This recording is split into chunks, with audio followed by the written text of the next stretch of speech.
ফের নির্বাচনের মুখে উত্তপ্ত শীতলকুচি। বিজেপি বিধায়ককে ঘিরে বিক্ষোভ প্রদর্শন। বিজেপির অভিযোগ, তৃণমূল কর্মীরা 100 দিনের কাজের টাকার দাবিতে এদিন বিক্ষোভ প্রদর্শন করেন। এই বিষয়ে অঞ্চল তৃণমূল কংগ্রেস সভাপতি দীপক রায় প্রামাণিক জানান, 100 দিনের টাকা, আবাস যোজনা, বিভিন্ন খাতে টাকা বন্ধ করে দিয়েছে কেন্দ্রীয় সরকার। আজ তাই স্থানীয় বাসিন্দারা বিজেপি বিধায়ককে পেয়ে বিক্ষোভ দেখান। এখানে কোনো তৃণমূল কংগ্রেস বিক্ষোভ দেখায়নি, সাধারণ মানুষ বিক্ষোভ দেখিয়েছে। বিধায়ক বরেনচন্দ্র বর্মন বলেন, আজ আমি কোনো নির্বাচনী প্রচার করতে আসিনি। ফক্করের হাট সংলগ্ন 253 নম্বর বুথের বিজেপির বুথ সভাপতি কনককান্তি রায়ের বাড়িতে 5-7 জন মিলে আলোচনা করছিলাম। হঠাৎ করে তৃণমূল কংগ্রেস নেতা কর্মীরা এই বাড়িতে এসে আমাদের উপর চড়াও হয়। এই বিষয়ে প্রশাসনে লিখিত অভিযোগ করবেন বলে জানিয়েছেন। খবর পেয়ে ঘটনাস্থলে পৌঁছয় শীতলকুচি থানার পুলিশ। গোটা ঘটনার তদন্ত শুরু করেছে তারা। लाठी क्यों, किस लिए निकला है? लाठी किसने निकला है? अरे लाठी किसने निकला है? आप लाठी क्यों निकला है? अरे यार हम कुछ गलत।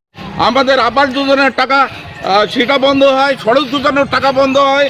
এই জন্য বরেন বর্মনকে অবরোধ করে এখানকার মানুষ, শেষে ও তাদের অবরোধ থেকে পালিয়ে। আমরা পাবলিক ঘরের বেনিফিট, কিন্তু আমাদের টাকা দেয় নাই। এত বাহিনী আমাদের উপর, সেটা তো আমাদের ক্যামেরা ধরা পড়েছে। এই মুহূর্তে আমরা দেখাচ্ছি অনেক হয়েছে, সিকিউরিটি রয়েছে। বলবেন সবাই বিজেপি থেকে নিয়ে এখানে দেখেন হাজার হাজার পাবলিক জমা ধর্মের বিরুদ্ধে 100 বাংলা আবাস যোজনা ঘরের টাকা দিতে পারে নাই। সেই জন্য সাধারণ মানুষ কিন্তু একত্র হয়ে আজকে বরেন বর্মনকে তাড়িয়ে দিল।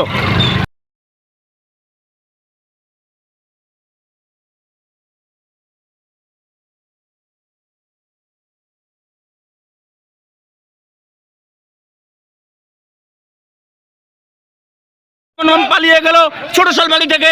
আমরা দেখাচ্ছি জনসাধারণের একদম বরেন বর্মনকে তাড়িয়ে দিল। 100 দিনের টাকা জবাব দিতে পারলো না বরেন বর্মন।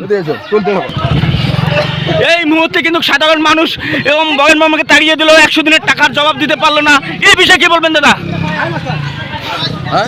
এই সাধারণ মহিলারা এবং মানুষ বরেন বর্মনকে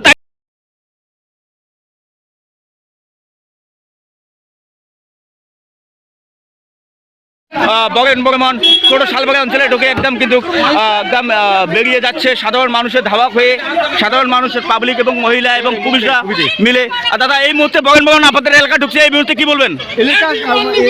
সাধারণ পাবলিক এনার্জি ঘরের টাকা দেয় নাই, তার জন্য উনি পালিয়ে যাচ্ছে। এই মুহূর্তে আমরা সাংবাদিক পালিয়ে যায়, কিন্তু বরেন বর্মন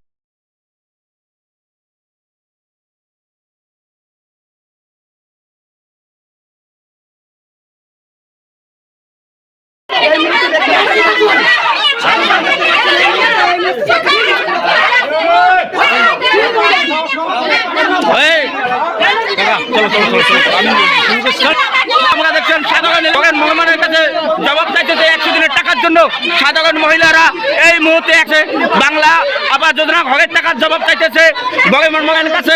আমরা দেখাচ্ছি Chhoto Shalbari headline and crime news Facebook page. কিন্তু বরেন বর্মন রয়েছে আমাদের শীতলকুচি বিধানসভার বরেনচন্দ্র বর্মন। এই বরেনচন্দ্র বর্মন কিন্তু একটা বাড়িতে রয়েছে। মহিলারা এবং সাধারণ মানুষরা জমায়েত করে এবং বলতেছে 100 দিনের টাকার জন্য। আমরা সরাসরি দেখাচ্ছি Chhoto Shalbari headline and crime news Facebook page. আমাদের সঙ্গে উপস্থিত রয়েছেন পবিত্র বর্মন, আমাদের ছোট শালবাড়ি অঞ্চলের কর্ণধার।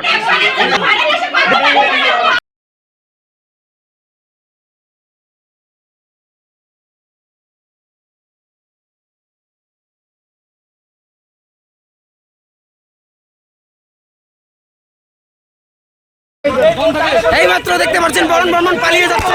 আপনারা দেখতে পাচ্ছেন বরেন বর্মন পালিয়ে যাচ্ছে। এই মাত্র দেখতে পাচ্ছেন পালিয়ে যাচ্ছে বরেন বর্মন এলাকার বাসীর বিক্ষোভের মুখে পড়ে।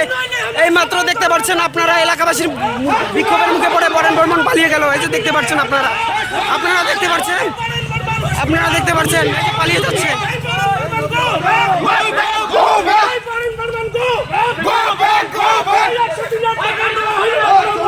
এই মাত্র দেখতে পারলেন আপনারা বরেন বর্মন পালিয়ে গেল এলাকাবাসীর বিক্ষোভের মুখে পড়ে। বরেন বর্মন এই মাত্র পালিয়ে গেল। আপনারা দেখতে পাচ্ছেন এই মাত্র পালিয়ে গেল বরেন বর্মন। ছোট শালবাড়ি অঞ্চল 253 নং বুথের বিক্ষোভের মুখে পড়ে বরেন বর্মন পালিয়ে গেল এই মুহূর্তে।